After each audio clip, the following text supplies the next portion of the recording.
అంటే అవన్నీ నేను వింటా ఉండి మేము పల్లెటూరులో ఉండేవాళ్ళు. శాఖవరం, పోకూరు శాఖవరం అంటారు. ఆ ఊర్లో మా నాన్న డ్రాయింగ్ టీచర్గా వర్క్ చేశాడు. అక్కడ ఉండేవాళ్ళు. అక్కడ వర్షాలు పట్టినంటే ఉరుములు మెరుపులు మెరిసిననుకో కరెంట్ తీసేస్తారు. తీసేయగలి లోపల రూమ్లోకి వెళ్ళి ప్రభువాన్ని వస్తాను రాగాక నేను ఇంకా రక్షణ పడలేదు, ఒకవేళ ఇప్పుడు వచ్చావంటే నేను నరకానికి వెళ్ళిపోతాను, కనుక కొన్నాళ్ళు ఆగు స్వామి నువ్వు, నేను రక్షణ పడాలని ప్రార్థన చేసుకున్నాను. చిన్నప్పుడే ఈ పిల్లలు అంత వయసు అప్పుడే. అంటే దేవుని సంఘానికి, దేవుని మందిరానికి మన పిల్లల్ని తీసుకెళ్ళడం వల్ల ఆ రెవరెన్షియల్ ఫీల్ అనేది ఒకటి ఉంటుంది.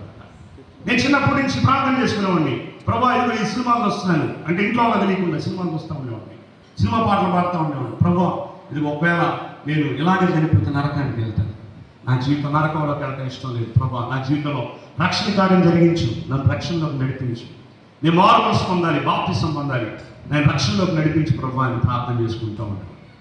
కానీ దేవుని భయం ఉండేది నాలో, కానీ లోకం కూడా తిరుగుతూ ఉండేవాడి.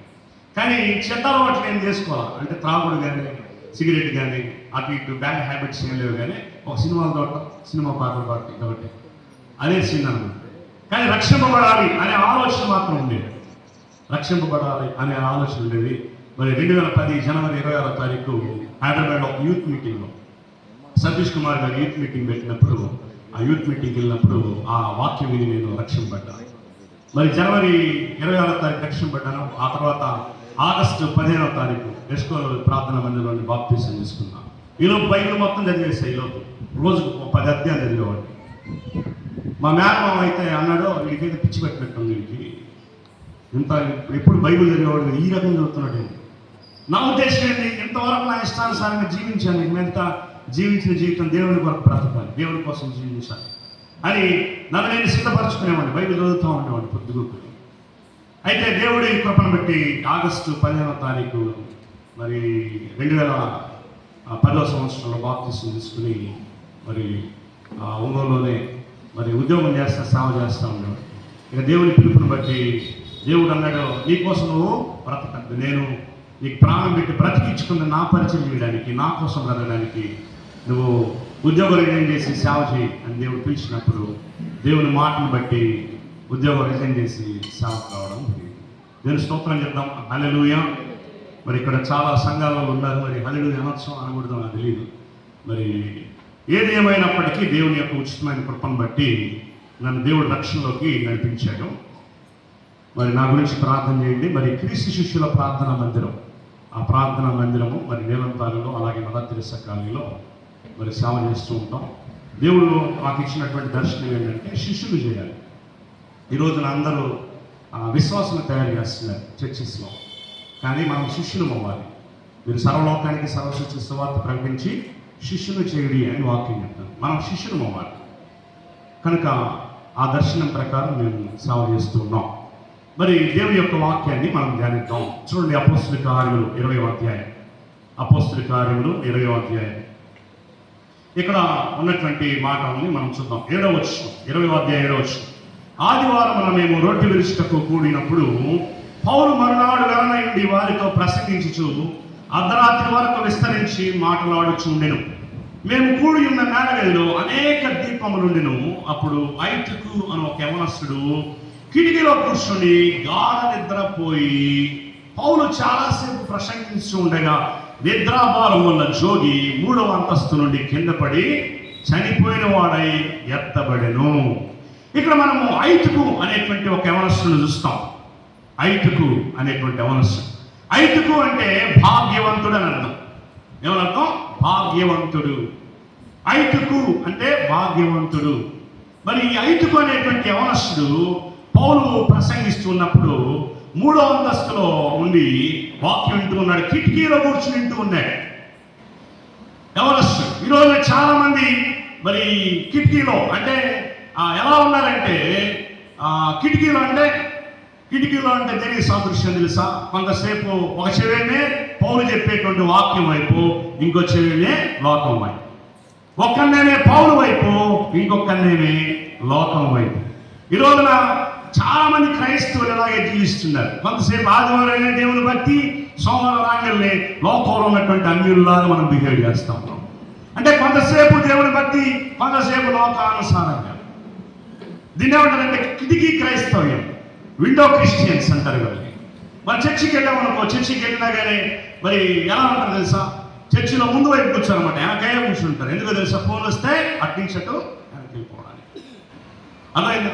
వెనక కూర్చుంటే పాస్ గారికి కనపడవు, వెనకుండి టెక్స్ట్ మెసేజ్ చేసుకోవచ్చు, వెనక కూర్చుంటే వాట్సాప్ మెసేజ్ చూసుకోవచ్చు, టిక్టాక్లో చూసుకోవచ్చు, స్నాప్చాట్ చూసుకోవచ్చు, అన్నీ చూసుకోవచ్చు. వెనక కూర్చుంటే దిగులు లేని వ్యవహారం. వెనక కూర్చుంటే ఏంటో తెలుసా, అటే వెళ్ళిపోవచ్చు, ఇటైనా రావచ్చు, చర్చిలోకైనా రావచ్చు, లేదా బయటికైనా వెళ్ళిపోవచ్చు. ఇక్కడ కూడా కిటికీ క్రైస్తవులు విండో క్రిస్టియన్స్ అంటారు. ఇట్స్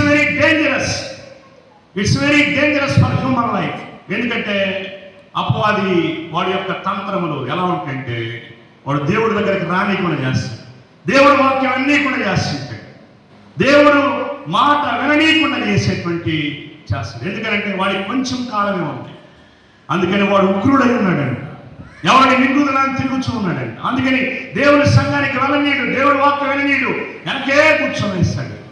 ఈ యవనస్తుడు కూడా ఎలా ఉన్నాడు, కిటికీలో ఉన్నాడు.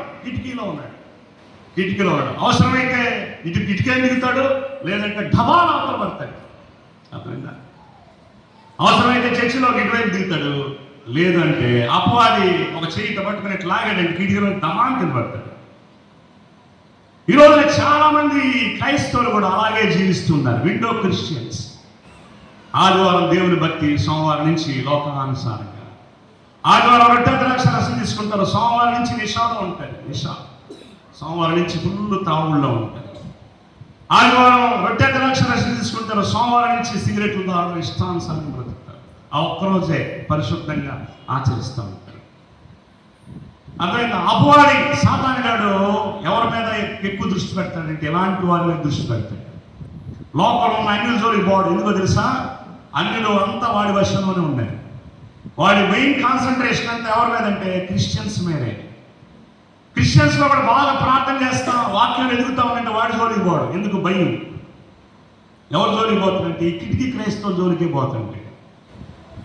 కిటికీలో ఉన్నవాడేముంది, ఈజీగా పడేచ్చు, ఆ చేయితో పట్టుకుని ఇట్లా లాగితే కిటికీ నుంచి దమాన్ కింద పడతాడు అంతే. కానీ దేవుని వాక్యాన్ని విని దేవుని వాక్యానికి లోబడితే ఖచ్చితంగా రక్షింపబడే అనుభవంలో ఉంటారు. ఈ రోజున క్రైస్తవులంతా అలాంటి జీవితంలో బ్రతుకుతూ ఉన్నారు. ఏంటయ్యా అంటే నా ఇష్టం. ఏంటంట? నా ఇష్టం. నువ్వేది నాకు చెప్పింది. ఐటుక్ అంటే ఇంగ్లీష్లో ఐటుక్ ఏంటదట? ఐటుక్ అంటే ఏదైనా ఆర్టిక ఎవరు తీసుకున్నారంటే నేనే తీసుకున్నాను. ఐటుక్ అంటే నేనే తీసుకున్నాను. ఐటుక్. అలాగే నా జీవితం నా ఇష్టం వచ్చినట్టు చేస్తాను. ఐటుక్ నేనే తీసుకున్నాను. నా ఇష్టం వచ్చినట్టు బ్రతుకుతాను. తల్లిదండ్రులు చెప్పిన మాట కూడా వెంటనే యవనస్తులు. ఎందుకు? నా ఇష్టం, నా జీవితం. ఐటుక్. ఇలాగే ఈ యవనస్తుల్లాగా, ఈ ఐటుక్ అనేటువంటి యవనస్తుల్లాగా బ్రతుకుతూ ఉన్నారు. కిటికీలో కూర్చునేటువంటి క్రైస్తవులు. అటు కావాలంటే అటు, ఇటు కావాలంటే ఇటు.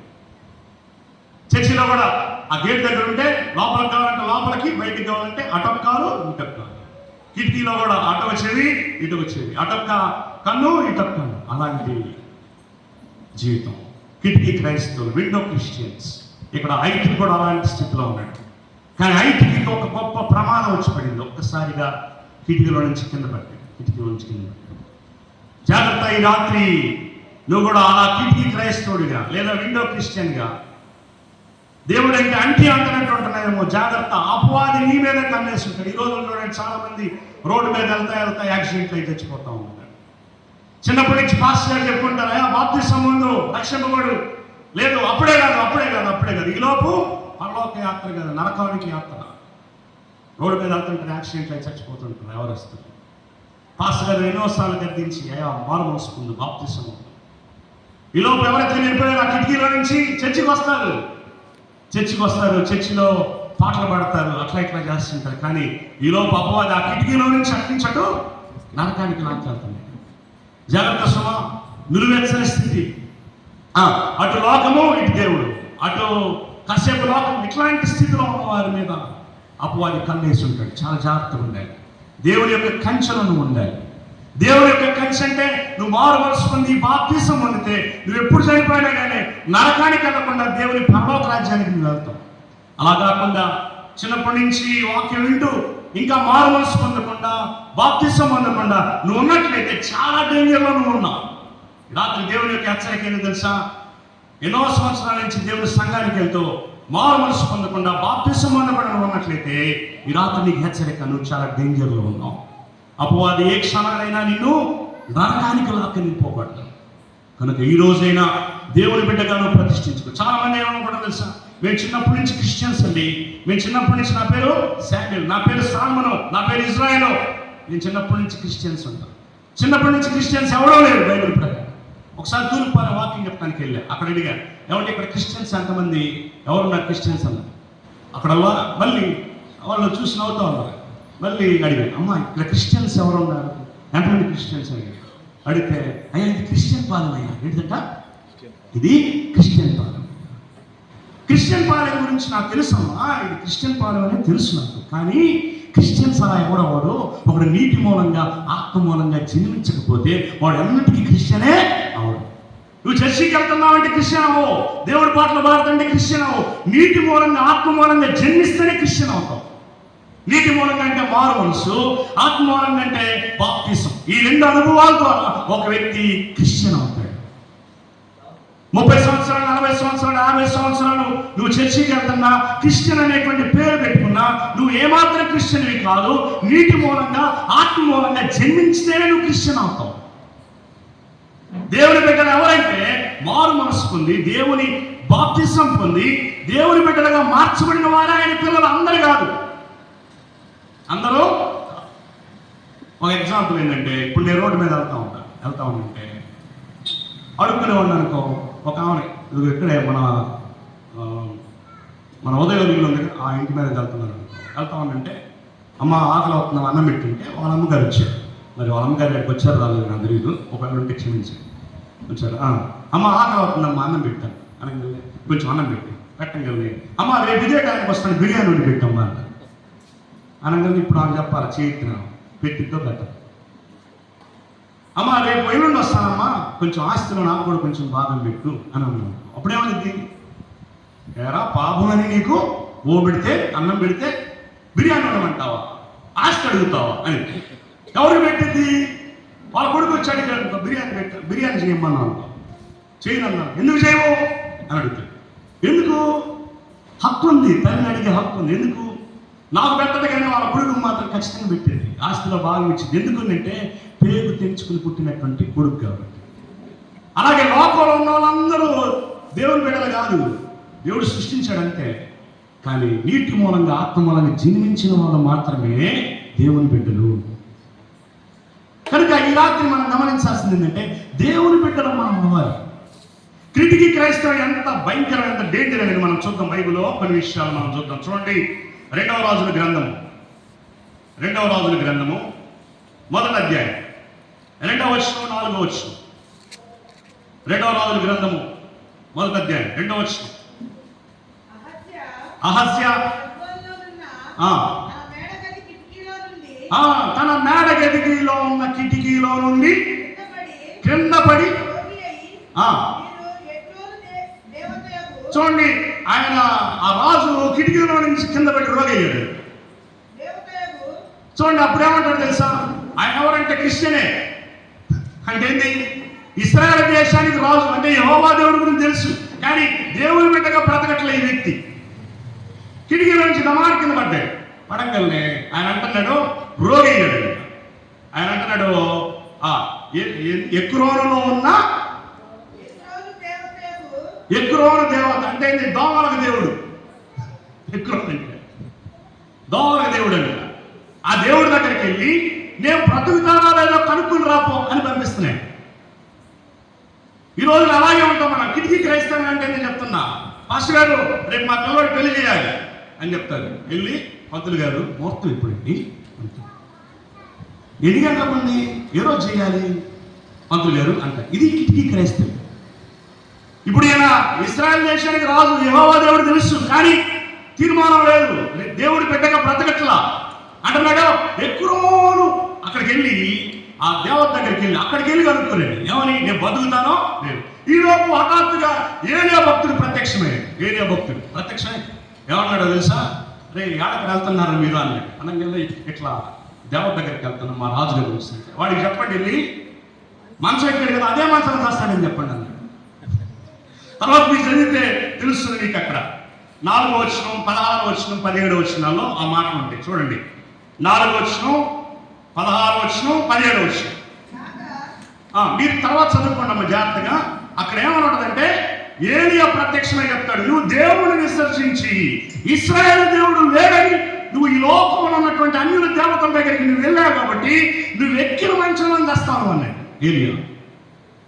అలాగే తెచ్చిపోయాడు. కిటికీలో నుంచి పడ్డాడు. ఏమండి? దేవుని యొక్క బిడ్డే యెహోవా దేవుడు.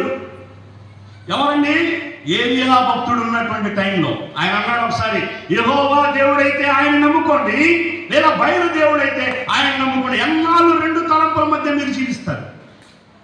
మనం కూడా 2 తలంపుల మధ్య పాస్టర్ గారి దగ్గరికి వెళ్ళి ప్రార్థన అంటాం, మంత్రి గారికి ముహూర్తం అంటాం, అది చేయాలంటాం ఇది చేయాలంటాం. ఇలాంటి క్రైస్తవ్యం చాలా డేంజరు.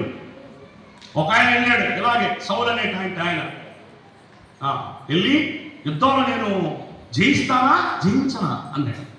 ఒక్క చావు తెచ్చాడు. అట్ట ఎక్కడ చావా? అట్లాంటి ప్రదేశాలకు మీరు వెళ్ళకూడదు అని వాక్యం చెప్తుంది. నా మాటలు కావాలి, దేవుని యొక్క మాటలు మీకు తెలియజేస్తున్నా. ఒక్కసారి దేవుని బిడ్డగా నువ్వు తీర్మానం చేసుకుని దేవుని బిడ్డగా నడుస్తున్నప్పుడు దైవ సేవకుని ప్రార్థన నీకు కంచిగా ఉండింది. ఆయన చెప్పిన నోటి మాట ప్రకారం నువ్వు వెళ్తే నీకు ఎక్కడైనా సరే విషయమే. అందుకనే దేవుని యొక్క వాక్యం చెప్తుంది 2 Chronicles 20:20 2వ దినవృత్తాంతాల గ్రంథము 20వ అధ్యాయం 20వ వచనం. దయచేసి త్వరగా చదవండి, నాకు సమయం లేదు. అంతట వారు తెక్కువారిని మార్గంలో వెలుచు ఉండగా యెహోషాపాతు నిలబడి, యూదావారులారా యెరూషలేము కాపురస్తులారా నా మాట వినండి, మీ దేవుడైన యెహోవాను నమ్ముకునండి, అప్పుడు మీరు స్థిరపరచబడుదురు. లైఫ్ లో సెటిల్ అవ్వట్లేదా? దేవుణ్ణి పర్ఫెక్ట్ గా నమ్ము, నువ్వు స్థిరపరచబడతావు.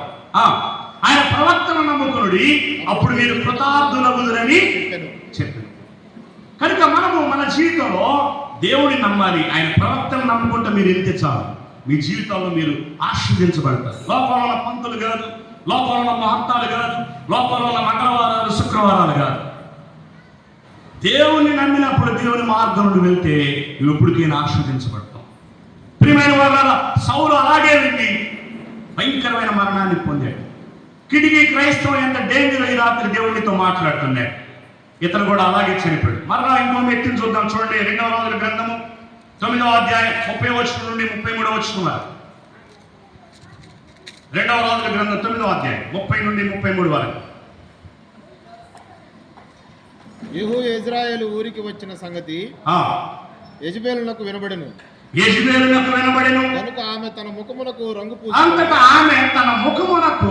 పూసుకొని ఈమె రాణి. ఎవరు వస్తున్నారంట అక్కడికి? యెహూ ఇజ్రాయెల్ యెహూ అనేటువంటి ఆయన వస్తున్నాడంట. ఏం చేసింది? ముఖానికి రంగు చేసుకుని శిరోభూషణములు ధరించుకొని కిటికీలో నుండి కనిపెట్టి చూచుండగా ఎక్కడి నుంచి వస్తుందంట? కిటికీలో నుండి కనిపెట్టి చూస్తుందంట. ఎవరు? ఆహాబు భార్య. ఆహాబు ఎవరు? ఆయన కూడా ఇశ్రాయేలు దేశానికి రాజు. యెహోవాను నమ్ముకోవాలి. ఏమొచ్చి ఏం చేసింది? ఆయన పూర్తిగా మార్చేసి విగ్రహారాధనలోకి లాక్కెళ్ళిపోయింది. ఏమెక్కడుంది? దేవుణ్ణి నమ్ముకోవాల్సినటువంటి స్త్రీ కాస్త బయలుదేవతను నమ్ముకుని కిటికీలో కూడా యెహూ అనేవాడు వస్తున్నాడని చూస్తా ఉంది. ఎలా సిద్ధపడింది? ముఖానికి రంగు పూసుకుని చదవండి. శిరోభూషణములు ధరించుకొని శిరోభూషణాలు ధరించుకుని కిటికీలో నుండి కనిపెట్టి చూస్తాము. యెహూ గుమ్మము ద్వారా ప్రవేశించెను. ఆమె అతనిని చూచి నీ యజమానుని చంపినవాడా జిమ్రీ వంటివాడా నీవు సమాధానముగా వచ్చుచున్నావా? సమాధానం అంటే పొగుడుతుంది. ఎవరు పొగుడుతుంది? యెహూ వాళ్ళ యజమానుడు చంపినవాడు పొగుడుతుంది. ఇది కూడా క్రైస్తవం, కిటికీ క్రైస్తవం. ఏం కూడా ఏం పరిస్థితి తర్వాత? అతడు తల ఎత్తి కిటికీ వైపు చూచి నా పక్షమందున్న వారు ఎవరని అడుగగా 2-3 పరిచారకులు పైనుండి తొంగి చూశారంట. కొంతమంది పరిచారకులు తొంగి చూచి దానిని క్రిందకి పడదోసినందున దాని రక్తములో కొంత గోడ మీదనో గుర్రముల మీదనో చిందెను. అక్కడి నుంచి చచ్చిపోయిందండి. ఆమె రక్తాన్ని కుక్కలు వచ్చి నాకింది. కూడా ఒక కిటికీ క్రైస్తవుదా ముఖానికి రంగు పూసుకుని లిప్స్టిక్ పూసుకుని, అంటే ఇదొక అట్రాక్టివ్ ఓల్డ్ కిటికీ క్రైస్తవులు. నేను కూడా అలాగే తెచ్చిపోయింది. కిటికీలో ఉన్నటువంటి స్త్రీ. అర్థమైందా?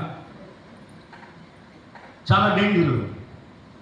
ఈ చెవిటేం దేవుని వాక్యం, ఈ చెవిటేం లోకం. ఈ కంటితో కంటితోనే దేవుడు, ఇంకో కంటితోనే లోకం.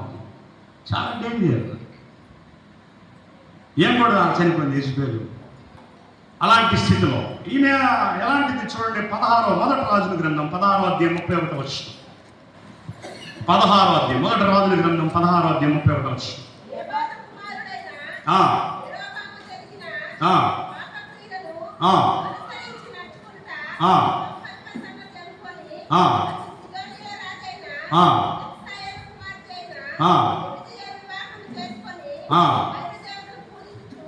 చూడండి, ఆ రాజు ఏమైపోయాడు? పతనమైపోవడానికి కారణం చెప్తున్నాడు ఆయన. మొగ్గుతూ ఉన్నాడంట. అలా అయిపోయింది ఆయన పరిస్థితి. యెజబెలు అంటే అర్థం ఏంటి తెలుసా? యెజబెలు అంటే అర్థం ఏంటంటే పెళ్లి కాని స్త్రీ అని అర్థం, వ్యభిచారురాలు అని అర్థం. ఈ రోజున పెళ్లి కాని వాళ్ళు అంతటినే ఉన్నారు. కిటికీ క్రైస్తవులు వ్యభిచారంలో బ్రతుకుతూ ఉన్నాయి. తల్లిదండ్రులకు తెలియకుండా వ్యభిచారం, ఇష్టానుసారంగా జీవిస్తుంది. యెజబెలు అంటే అర్థం పెళ్లి కాని స్త్రీ, వ్యభిచారురాలు యెజబెలు. అందుకని ప్రకటన గ్రంథంలో కూడా ఆ గురించి రాశారు. కనుక ప్రియమైన వారులారా, మనం అలా జీవించకుండా ఆ కిటికీలో నుంచి మనం దేవుని వాక్యం కాకుండా దేవుని యొక్క మార్గంలో మనం నడవాలి.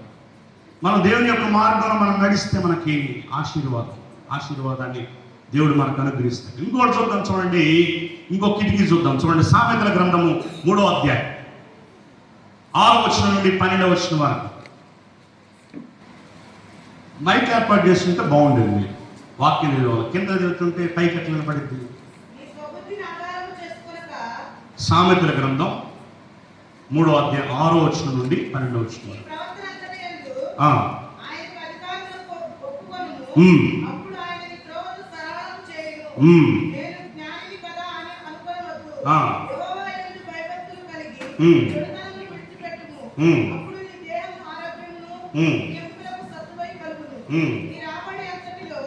చూడండి, ఇక్కడ అంటున్నాడు, దేవుడు మాట్లాడుతూ ఉన్నాడు. ఈ రెఫరెన్స్ మిస్ అయినట్టుంది. ఇక్కడ మనం చూద్దాం. ఇక్కడ సామెతల గ్రంథంలో ఆయన ఒక మాట అంటాడు. ఏమనంటే కిటికీలో నుంచి చూసాడంట. సరే, రెఫరెన్స్ తర్వాత చెప్తాను. కిటికీలో నుంచి చూసాడంట. కిటికీలో చూస్తే అంతటా ఒక పడుచువాడు వెళ్తా ఉన్నాడంట. కిటికీలో నుంచి ఆయన చూస్తే ఒక యవనస్తుడు పడుచువాడు అలా వెళ్తా ఉన్నాడంట. ఎక్కడికి వెళ్తున్నాడంటే ఇంతలో ఒక స్త్రీ వచ్చిందంట, ఒక వేశ్య. అర్థమైందా? ఆ వేశ్య దగ్గరికి వెళ్ళాడంట. వాళ్ళిద్దరు చక్కగా మాట్లాడుకుంటా ఉన్నారంట. అంటే ఈ రోజున యవనస్తులు కూడా ఎలా వెళ్తున్నారో తెలుసా? అట్లా వెళ్తున్నారంట. కిటికీలో నుంచి ఆయన చూస్తే యవనస్తులు కనపడ్డారంట. యవనస్తులు ఎలా వెళ్తున్నారంటే మెల్లగా వెళ్తున్నారంట. ఆ స్త్రీ కూడా మెల్లగా వెళ్తుందంట. వెళ్ళి వాళ్ళంతా వ్యభిచార సంబంధంగా బ్రతుకుతూ ఉన్నారంట. మరి సామెతల గ్రంథాన్ని రాసిన సొలొమోను గారు మరి యవనస్తుల్ని ఆ వాక్యం ద్వారా హెచ్చరిస్తూ ఉన్నాడు. అయితే ఈ రాత్రి ఆ కిటికీ క్రైస్తవ్యాన్ని మనం విడిచిపెట్టి దేవుని బిడ్డలుగా మనం జీవిస్తే మన జీవితాలకు ఆశీర్వాదం. చూడండి, మరి మన జీవితాలు ఎలా ఆశీర్వదించబడాలి. యెహోషువ గ్రంథము 2వ అధ్యాయం 15వ వచనం నుండి 18వ వచనం వరకు ఇక్కడ రాహాబ్ అనేటువంటి వేశ్య కనపడింది. చూడండి, యెహోషువ గ్రంథము 2వ అధ్యాయం 15వ వచనం నుండి 18వ వచనం వరకు. ఇక్కడ చూడండి, ఇందాక వచనం 7 వరకు ఒకసారి చూడండి. సామెతల గ్రంథం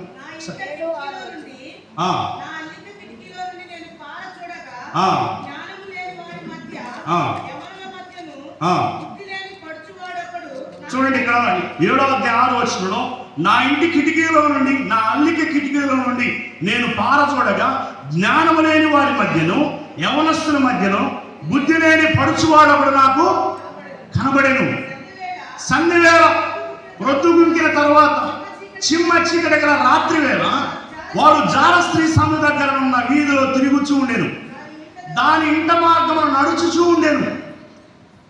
చూసారా, కిటికీ సందులో చూస్తే ఎవరు కనపడ్డాడంటే ఒక పడుచువాడు. ఎవడంటే ఆయన బుద్ధి లేని పడుచువాడంట, జ్ఞానము లేని వారి మధ్య జీవిస్తున్నాడంట. వాడు జార స్త్రీ దగ్గర సందులో తిరుగుతూ ఉన్నాడంట. సంధ్య పొద్దు కుంగిన తర్వాత చీకటి గల ప్రదేశంలో తిరుగుతున్నాడంట. అంతటా 10వ వచనం, అంతటా వేశ్యావేషం వేసుకున్న కపటము గల స్త్రీ ఒకటి వారిని ఎదుర్కొనవచ్చును. అది బొప్పలో పెట్టున్నది, స్వేచ్ఛగా తిరుగునది, దాని పాదములు దాని ఎంట నిలువవు. ఒకప్పుడు ఇంటి ఎదుటను, ఒకప్పుడు సంత వీధులను అది ఉండును, ప్రతి సందు దగ్గర అది పొంచి ఉండును. చూసారా, కిటికీలో నుంచి చూస్తే యవనస్తులు ఎలా కనపడుతున్నారంట. యవనస్తులందరూ ఇలాగే బ్రతుకుతున్నారు. స్త్రీలు కానీ పురుషులు కానీ సంధ్య వేళ పొద్దుగుకినప్పుడు అటు ఇటు తిరుగుతూ గాలాలు వేసుకుంటున్నారంట, గాలాలు. అయితే ఈ రాత్రి ఆ అనుభవాలను విడిచిపెట్టి మన జీవితంలో యెహోషువ గ్రంథంలో ఉన్నటువంటి మాటల ప్రకారం మనం వెళ్దాం. యెహోషువ గ్రంథం 2వ అధ్యాయం 15వ వచనం నుండి 18వ వచనం వరకు. ఆమె ఇల్లు ప్రాకారం మీద ఉందంట.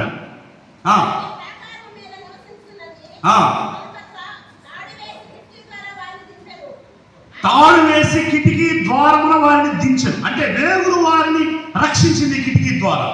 రాహాబు అనే వేశ్య. అందుకే హెబ్రీయులకు రాసిన పత్రిక 11వ అధ్యాయంలో ఆమెని ఒక వీరురాల్లాగా పొగిడేది రాహాబు గురించి. తర్వాత మనం చూసినట్లయితే అక్కడ వారిని రక్షణలోకి నడిపించిన విధంగా మనం చూస్తాం. 15వ వచనము నుండి 18వ వచనం వరకు. ఆ తర్వాత వాళ్ళు చెప్తున్నారు, రేగులు వారు ఏమనంటే, అమ్మా మీరు మమ్మల్ని రక్షించారు కాబట్టి ఈసారి మేము వచ్చేటువంటి సమయానికి, ఈ పట్టణాన్ని మొత్తం నాశనం చేసే సమయానికి మేము వస్తాము. నీ కిటికీకి ఒక ఎర్రటి తాడు ఒకటి కడితే మేము మిమ్మల్ని రక్షిస్తాం, నీ కుటుంబం అంతా రక్షింపబడింది, కనుక నీ కిటికీకి ఎర్రటి దారం ఉండాలి అని రాహాబు అనే వేశ్యకి చెప్తారు రేగులు వారు. ప్రియమైన వాళ్ళ, ఆ ఎర్రటి దారం ఏంటంటే ప్రభువైన యేసుక్రీస్తు యొక్క రక్తధార. ఆ రక్త ద్వారా ఆమె కుటుంబం రక్షింపబడింది. ఆ కిటికీ ద్వారా కొంతమంది వేగుల వారిని రక్షణలోకి నడిపించింది. ఇంకో మాట చూద్దాం. 2వ కొరింథీ 11వ అధ్యాయం 33వ వచనం.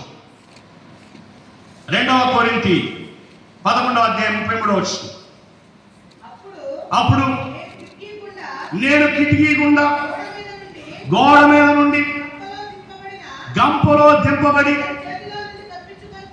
తప్పించుకుని పోయాడంట అపొస్తలుడైన పౌలు. ఏమండి, అపొస్తలుడైన పౌలును రక్షించడానికి ఈ కిటికీ వారధిగా మార్చబడింది. ఏమండి, రాహాబు అనే వేశ్య రక్షింపబడడానికి కిటికీ అనేది ఒక వారధిగా మార్చబడింది. రాత్రికాల సమయంలో మందిరంలో ఉండి నువ్వు వాక్యం వినేటువంటి వ్యక్తిగా ఉంటే నీ జీవితం ఆశీర్వదించబడుతుంది, లేదంటే నీ జీవితం అధోగతి పాలవుతావు. కనుక మందిరంలోనికి రా, దేవుడి వాక్యాన్ని విను. దేవునికి నీ చెవి యొగ్గితే నువ్వు రక్షింపబడతావు, లేదంటే నువ్వు శిక్షింపబడతావు. తర్వాత మనం చూసినట్లయితే నిద్రించిన అనుభవం. ఈ నిద్రించిన అనుభవం గురించి వాక్యం ఏం చెప్తుందంటే, ఎఫెసీయులకు రాసిన పత్రిక 5వ అధ్యాయం 14వ వచనంలో ఓ మాట రాయబడింది చూడండి. ఎఫెసీయులకు రాసిన పత్రిక 5వ అధ్యాయం 14వ వచనం. అందుచేత నిద్రించుచున్న నీవు మేల్కొని మృతుల్లో నుండి లేము. చాలా మంది వాక్యం వింటూ ఉంటారు చర్చిల్లో, నిద్రపోతా వింటూ ఉంటారు. అంటే నిద్రపోయేటువంటి పరిస్థితి ఏం తెలుసా? చనిపోయినటువంటి స్థితి. ప్రియమైన యవనస్తుడు 5కు కిటికీలో ఉండి వాక్యం వింటూ ఉన్నాడు, నిద్రపోయాడు. మామూలుగా వింటా ఉందంటే ఎట్టపట్ట కాపాడబడేవాడు, కానీ నిద్రలోకి చూడటం వల్ల మరణం అనేది అతని జీవితంలోకి వచ్చింది. ఈ రోజున క్రైస్తవులు అనేక మంది నిద్రించిన అనుభవం ఉంది. ఇక్కడ వాక్యం చెప్తూ ఉంది, ఆ నిద్రించిన నీవు మీరు మృతుల్లో నుండి మేల్కొని చదవను.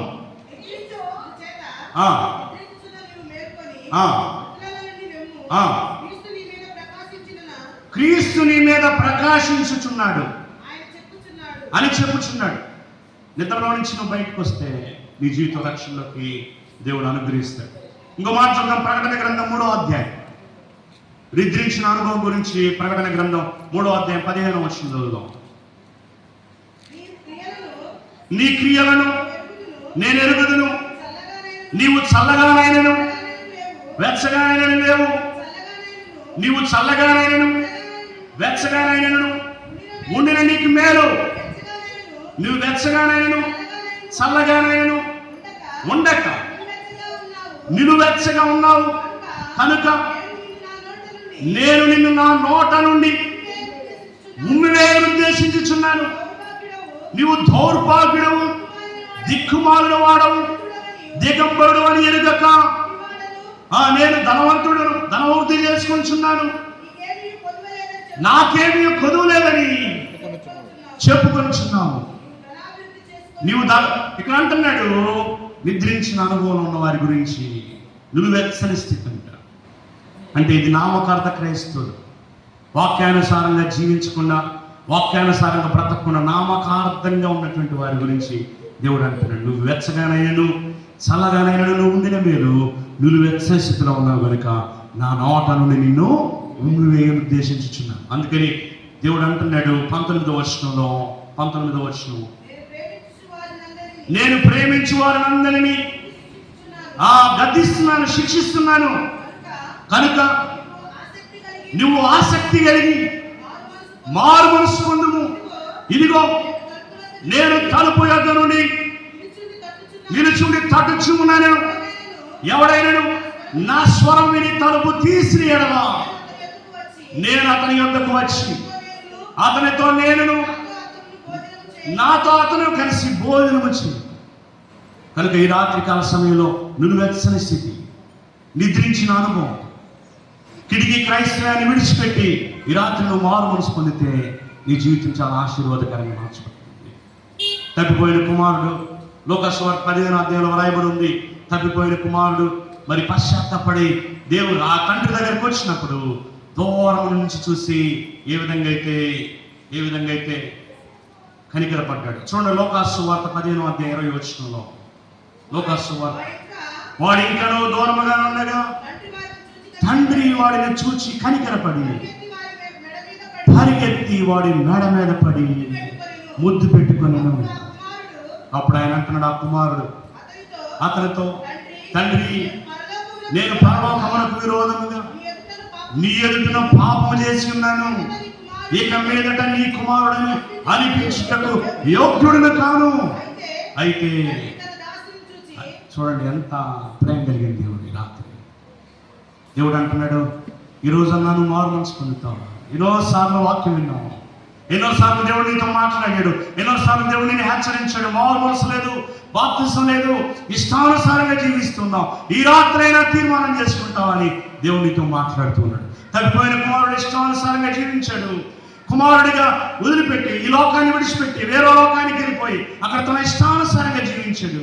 అయితే పేదరికము దరిద్రం వచ్చినప్పుడు మారు మనసు పొందాడు. నా తండ్రి ఇంట అనేక మందికి ఆహారం ఉంది, కానీ ఇక్కడ నేను యాతన పడుతున్నాను, నా తండ్రి దగ్గరికి నేను వెళ్తాను. నేను మారు మనసు పొందాడు. ఆ వ్యక్తి మారు మనసు పొంది తండ్రి దగ్గరికి వచ్చినప్పుడు తండ్రి దూరం నుండి చూచి ఆ కుమారుడు ఇంకా దూరంగా ఉండగా పరిగెత్తుకుంటే మెడ మీద పడి ముద్దు పెట్టుకున్నాడు. ఏమండి, పందులు మేపేటువంటి ఆ పొట్టులో ఉన్నటువంటి వ్యక్తి పుడితి వాసన వస్తుంది. అయినా కానీ ఆ తండ్రి అతనికి ఉన్నటువంటి పాప దుర్వాసన చూడగా మెడ మీద పడి ముద్దు పెట్టుకున్నాడు. ఈ రాత్రి నువ్వెవరైనప్పటికీ, నామకార్థ జీవితం, నిద్రించిన అనుభవం ఉన్నప్పటికీ, ఒకవేళ కిటికీ క్రైస్తవుడిగా దేవుడి మందిరానికి వెళ్లకుండా వెనకే ఉండి అట్టించట్లు బయటికి వెళ్ళిపోతూ, లేదా అవసరమైతే లోపలికి వస్తూ, లేదా బయటికి వెళ్తూ, లేదా కిటికీలో ఉండి కొంచెంసేపు దేవుని వాక్యము, కొంచెంసేపు లోకము, అలాంటి అనుభవాలను జీవిస్తూ బ్రతుకుతున్నావేమో ఈ రాత్రి దేవుడిని హెచ్చరిస్తున్నాడు. తలలో ఉంచుదాం, ఒక చిన్న తీర్మానం చేసుకుందాం.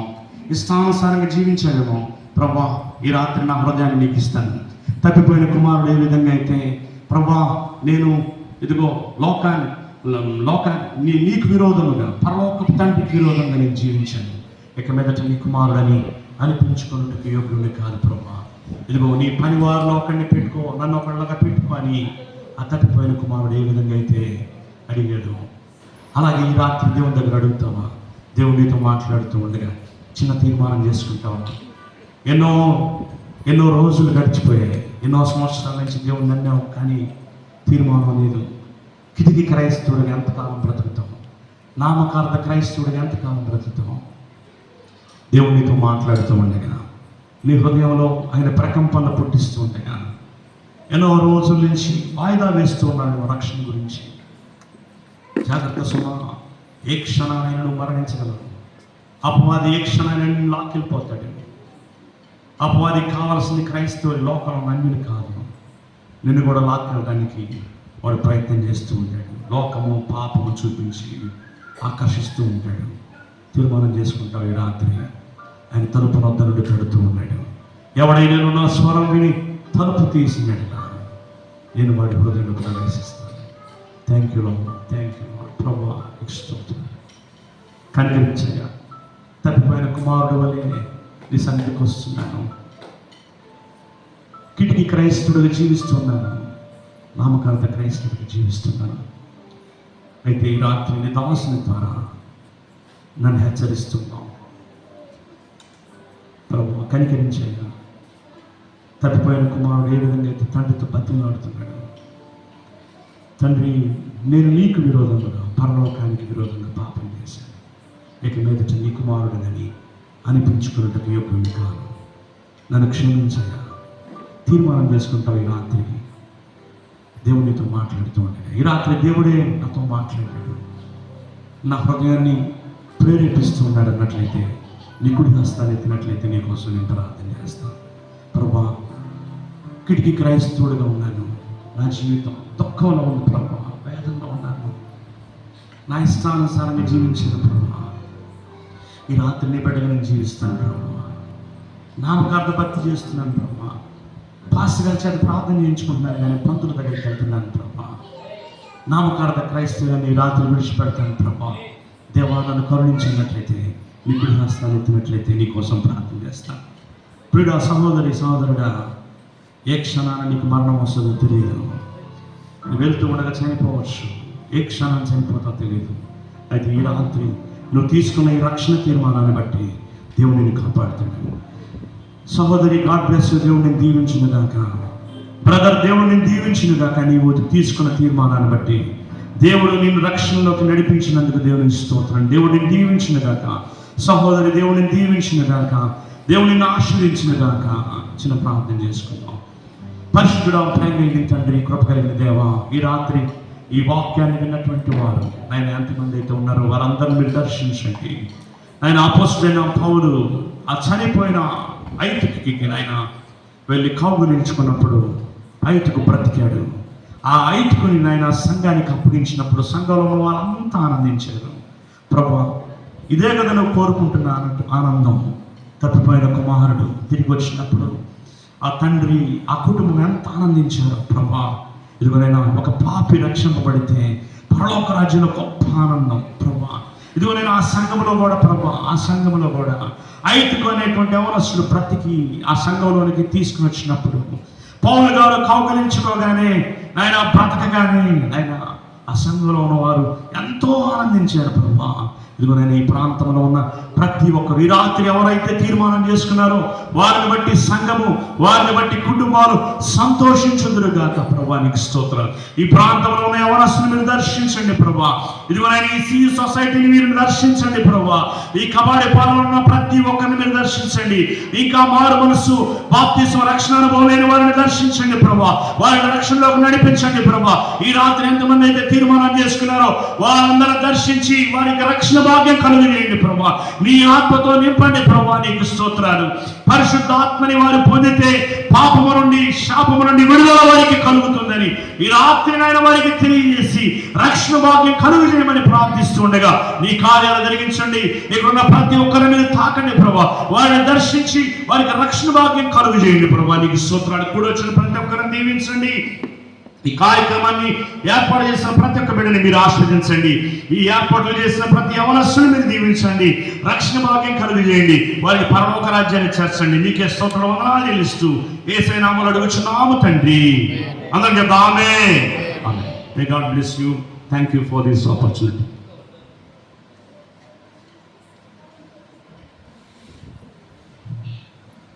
హలో చక్కని దైవవర్తమానం అందించినటువంటి దైవజనులకి కూడా వచ్చిన మీ అందరి తరఫున సిఈ సమాజం తరఫున ప్రత్యేక వందనాలు తెలియజేస్తున్నాము. అలాగే ఒక సమయంలో ప్రకటనలు మన మధ్యలో ఉన్నటువంటి సిఈ సొసైటీ ప్రెసిడెంట్ గారు కట్టా రాజీవ్ గారు ఉన్నారు.